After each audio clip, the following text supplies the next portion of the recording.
Hello. Today we are talking about teaching techniques. By teaching techniques, I mean the ways or the methods that we use to make our learning effective.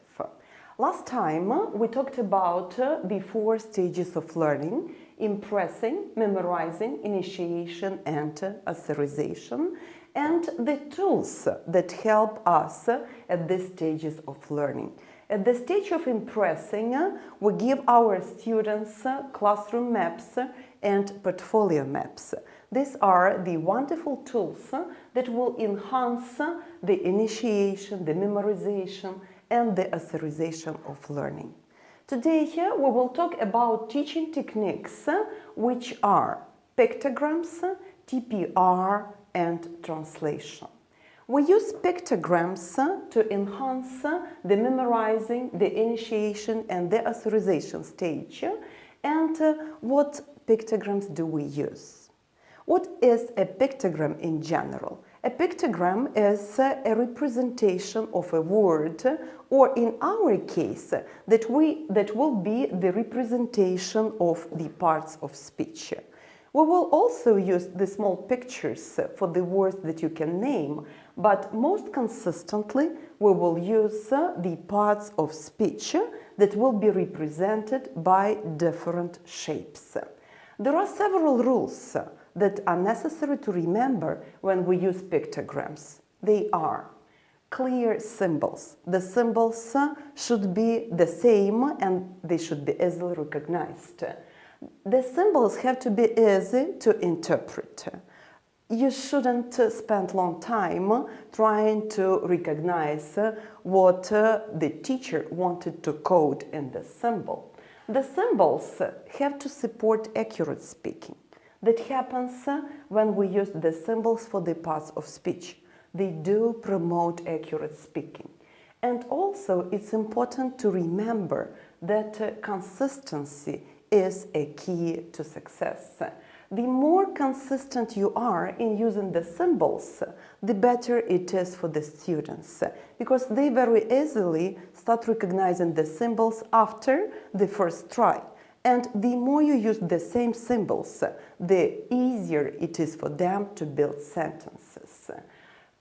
Pictograms are nothing without using total physical response. TPR is when you use your body to respond to teacher's tasks.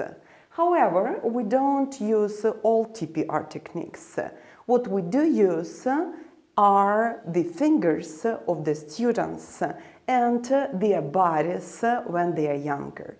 They trace pictograms with their fingers, and that is how the connection between the body and the brain is established. Finally, translation. Today, many methods of teaching deny translation. Translation is forgotten in many teaching techniques, but we think that translation is the easiest way of semantization. It helps not only to establish the meaning of the word, it also develops language awareness. And in our students, it also develops the recognition of the words, and that is how they can tell the difference between their native language and the foreign language. So these 3 techniques, pictograms, TPR, and translation, are the teaching techniques that help us at all stages of learning. After the topic is given in a classroom map and represented by a portfolio map, we will start teaching our students to recognize pictograms, which are clearly represented by certain shapes.